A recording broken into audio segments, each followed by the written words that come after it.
محترم سامع، جہاں حق ہے وہیں علی ہے، میں کچھ جانتا ہی نہیں اس کے سوا۔ بعض دفعہ ایسا ہوتا ہے کہ ہمارے بعض عزیز بعض بچے ایک سوال پوچھ لیتے ہیں اور وہ کہتے ہیں کہ صاحب آپ کے علماء نے یہ لکھا ہے کہ علی ولی اللہ نہ جزو کلمہ ہے نہ جزو آذان ہے، تو پھر کیا آذان حق نہیں ہے؟ کلمہ حق نہیں ہے؟ اور اگر علی حق ہے تو کیوں نہیں ہے جزو آذان؟ کیوں نہیں ہے جزو کلمہ؟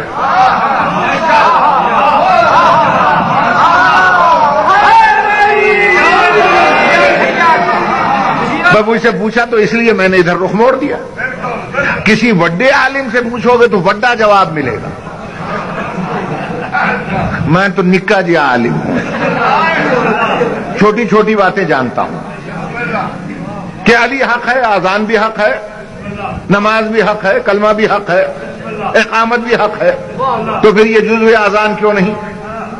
علماء نے لکھا علی ولی اللہ جزو آذان ہی نہیں ہے، جزو کلمہ ہی نہیں ہے، جزو اقامت نہیں ہے، جزو نماز نہیں ہے۔ توجہ چاہتا ہوں، بات یہ ہے کہ ہمارے علماء، ہمارے مراجع، ہمارے مجتہدین، آپ کو معلوم ہے آپ ایک شاعر کے شعر کا مفہوم تو بتا نہیں سکتے، اور جو عالم علوم ربانیہ ہیں ان کی تحریریں آپ کی سمجھ میں کیسے آئیں؟ سمجھنے کی ضرورت ہے، توجہ ہے، سمجھنے کی ضرورت ہے، عقل اور فکر کی ضرورت ہے۔ توجہ چاہتا ہوں، مصیبت یہ ہے کہ ہمارے ممبر سے سمجھانے کا رواج ختم ہو گیا، اب اس کا میں کیا علاج کروں؟ اب تو ہمارا ممبر جو ہے وہاں سے چٹی گالیاں شروع ہو گئیں، جو علی کو یوں نہیں مانے گا وہ ہے، وہ جو وہ نہیں مانے گا وہ یہ ہے۔ نہیں نہیں، علی تمہاری اس فکر سے بہت بلند ہے،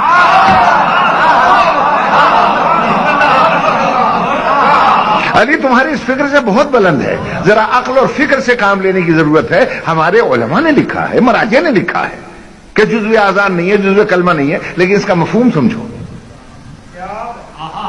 اس لیے کہ انہوں نے عالمانہ انداز میں لکھا ہے۔ علم کی اصطلاح میں، بھئی عالم کی تحریر کو سمجھے، علم کی اصطلاح میں، اور علم کی اصطلاح میں جز کسے کہتے ہیں؟ پہلے ذرا اسے سمجھیں۔ دیکھیے آج میں سمجھا رہا ہوں سینے پہ ہاتھ مار کے، کوئی تردید کر کے دکھا دے میں اس کے ہاتھ پہ بیعت کر لوں۔ دیکھیے جز کسے کہتے ہیں؟ جز کی تعریف یہ ہے کہ اگر کل سے الگ ہو جائے، کل باقی تو رہتا ہے مگر ناقص ہو جاتا ہے۔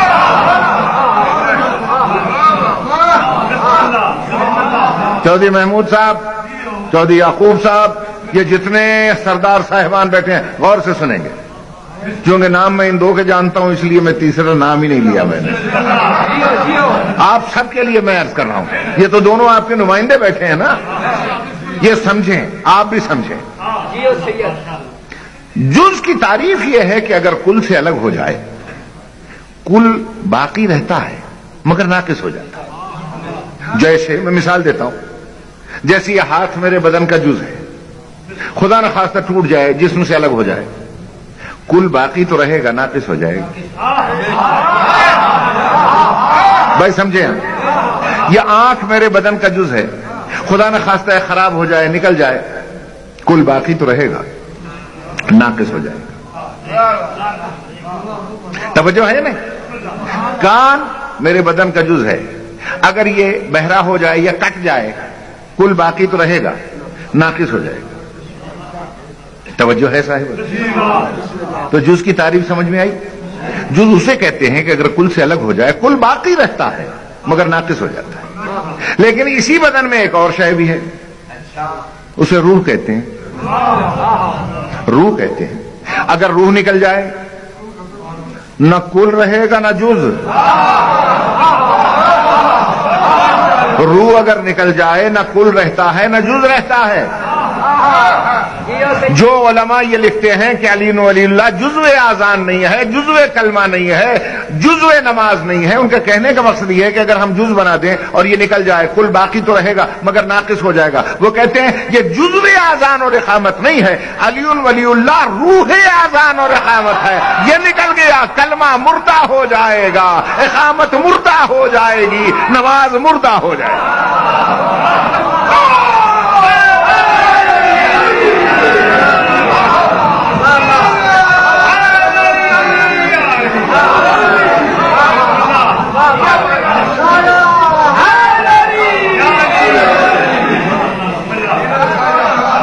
توجہ ہے میرے محترم سامعین؟ یاد رکھیے گا حب علی مخ العبادہ. پھر فرمایا حب علی روح العبادہ. علی کی محبت ایمان کی روح ہے، علی کی محبت عبادت کی روح ہے. روح نہ نکلنے دو. توجہ ہے یا نہیں ہے؟ بالکل ایسا ہی ہے جیسے اس لاؤڈ سپیکر کی روح ہے کرنٹ. اگر یہ کرنٹ نکل جائے کام کرے گا؟ کیوں؟ روح نکل گئی. کیا کام کرے گا؟ چودھری محمود صاحب نے مجھ سے کہا جناب آپ سے بڑا پیار ہے مجھے. میں کہا بڑی مہربانی. میں نے کا ثبوت کیا ہے کہ میں ایک بکرا لایا ہوں آپ کے لیے، پلا پلایا پہاڑی. واہ واہ، آج میں اس کی سجی بنا کے کھلاؤں گا. میں بڑا خوش ہوا. میں نے کہا کتنا گوشت ہوگا؟ کہنے کہ لگ بھگ کوئی 40 کلو کا ہے وہ. میں ملا آدمی تھا اور خوش ہو گیا. لیکن وہ کہنے لگے کہ ہے بڑا تگڑا، بڑا طاقتور ہے، مگر ایک خرابی ہے، اس میں روح نہیں ہے.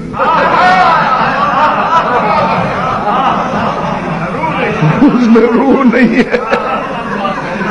اب مجھے بتلا دیجیے میں کھا لوں گا اسے؟ کوئی سنی عالم بیٹھا ہو تو وہ فتویٰ دے، جب روح ہی نہیں ہے کھا جاؤں اسے. کوئی شیعہ بیٹھا ہو فتویٰ دے، روح نہیں ہے، حلال ہے وہ نہیں ہے. تو یاد رکھنا جیسے بغیر کرنٹ کے سپیکر کسی کام کا نہیں ہے اور بغیر روح کے بکرا حرام ہے، یاد رکھنا بغیر علی کی محبت کے عبادت حرام.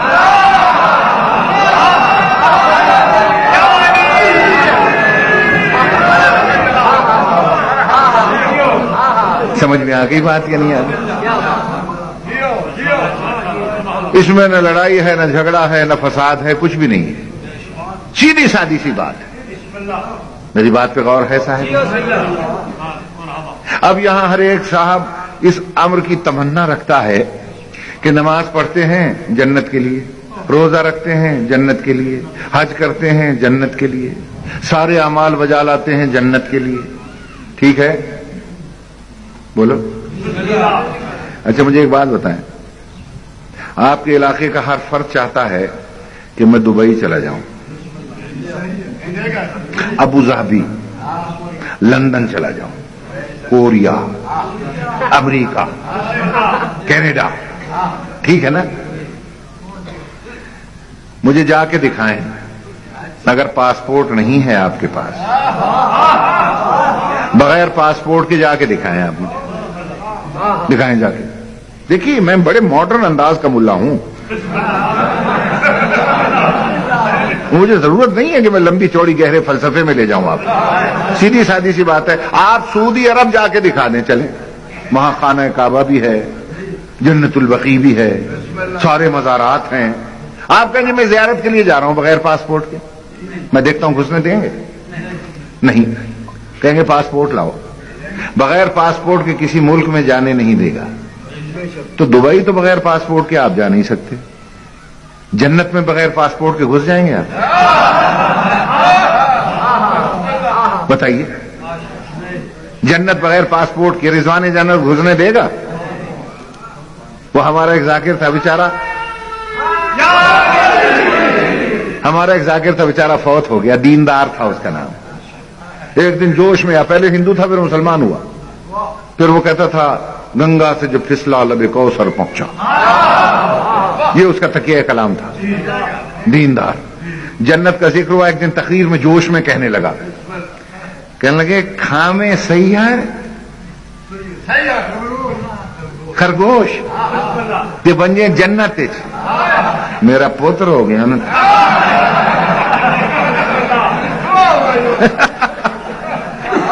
تو عجیب بات کی. وہ بیچارہ وہاں سے آیا تھا, اب اس کو تقریر کا یہی انداز تھا. میرے کہنے کا مقصد یہ ہے, پاسپورٹ کو عربی میں کیا کہتے ہیں؟ جواز. ٹھیک ہے نا, پاسپورٹ کے عربی کیا ہے؟ جواز. آپ کے پاسپورٹ پہ لکھا رہتا ہے رقم الجواز. ٹھیک ہے نا. اب پورے فرامین رسول پڑھ لیں, جہاں جواز آئے سمجھ لو وہ جنت کا پاسپورٹ ہے. پڑھتے پڑھتے صرف ایک فرمان رسول پر نگاہ جا کے رک گئی, جہاں ارشاد فرماتے ہیں حب علی جواز للجنہ.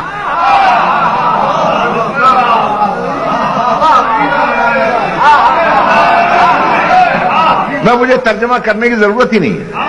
ماشاءاللہ اتنی معرفت ہے آپ میں کہ پیغمبر فرماتے ہیں حب علی, علی کی محبت جواز للجنہ, جنت میں جانے کا جواز ہے. اب جواز کے معنی اگر پاسپورٹ ہیں تو سیدھا ترجمہ کرو. بات بڑی پتے کی آپ نے. ویزا, پاسپورٹ بھی ہو اور ویزا نہ ہو تو چلے جائیں گے آپ. یہاں سے حاجی صاحبان جاتے ہیں گلے میں حمایل شریف لٹکائے ہوئے, قرآن شریف لٹکائے ہوئے, سمجھتے ہیں مقدس سرزمین پر جا رہے ہیں. اس سے بڑی کون سی کاغذی ثبوت ہوگا؟ جب وہ جدہ ایئرپورٹ پہ اترتے ہیں لائن میں تو وہ جو پاسپورٹ افسر ہے وہ پوچھتا ہے جواز جواز. وہ بیچارہ یہ سمجھتا ہے کہ جواز کا مطلب ہے جس میں جائز ناجائز کے مسئلے بیان ہوں. وہ قرآن کھول کے سامنے رکھ دیتا ہے. اب وہ غصے میں آ کے کہتا ہے ایشاذا یہ کیا ہے؟ وہ کہتا ہے کتاب اللہ. حاجی کہتا کتاب اللہ. کیا ڈر جائے گا یہ؟ مگر سعودی عرب والا کیسے ڈرے بھائی؟ وہ کہتا ہے کتاب اللہ. اس نے کہا کتاب اللہ کافی نہیں ہے سعودی عرب میں گھسنے کے لیے, جواز جواز لاؤ. کیوں میرے محترم سامعین, جو کتاب اللہ سعودی بارڈر پہ کافی نہیں ہے وہ جنت کی سرحد پہ کیسے کافی ہو جائے گی؟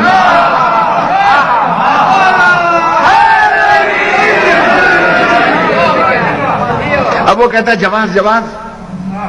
وہ بیچارہ ساتھ والے سے پوچھتا ہے کی ہونا ہے جواز؟ میں نے کہا بابا پاسپورٹ. اچھا پاسپورٹ ہے تو مانگتا ہے. اس نے ڈالا فتوئی میں ہاتھ, کھینچ کے نکالا پاسپورٹ, یہ لو. اب اس نے دیکھنا شروع کیا. پاسپورٹ افسر نے 1 ورقہ 2 ورقہ 3 ورقہ. اس نے کہا پاسپورٹ تو ہے, وین تاشیرہ, ویزا کدھر ہے؟ ویزا. اس نے کہا وہ کی ہوندا. اس نے سمجھایا کہ ہمارا ایک نمائندہ تمہارے ملک میں رہتا ہے, وہ ہمارا سفیر ہے. جب تک اس کے دستخط, تحریر اور مہر نہ ہو ویزا نہیں ملے گا تو سعودی عرب میں جا نہیں سکتا. تو تیری سمجھ میں بات نہیں آئی کہ سعودیہ والا تو بغیر ویزے کے گھسنے نہیں دیتا, تو جنت میں کیسے گھس جائے گا؟ علی کی محبت کا پاسپورٹ تو ہر مسلمان کے پاس ہے. سنی بھی کہتا ہے علی کو مانتا ہوں, شیعہ کہتا ہے علی کو مانتا ہوں, اہل حدیث کہتا ہے ہم بھی علی کرتے ہیں, اور جناب وہابی کہتا ہے ہم بھی علی کو مانتے ہیں. ماننے والے تو سارے ہیں. جب سارے ہی ماننے والے ہیں علی کو تو علی کی محبت کا پاسپورٹ تو سب کے پاس ہوگا. تو کیا سب جنت میں چلے جائیں گے؟ نہیں. رضوان جنت پوچھے گا ویزا کدھر ہے بھائی؟ ویزا. وہ کیا ہوتا ہے؟ وہ کی ہوندا ہے؟ وہ اس وقت کہے گا کی ہوندا ہے. تیری سمجھ میں نہیں آیا؟ جنت کا ایک نمائندہ تمہاری دنیا میں ہمیشہ رہا ہے. جب تک امام زمانہ کی تحریر دستخط کا ویزا نہیں ہوگا تو جنت میں گھس نہیں سکتا.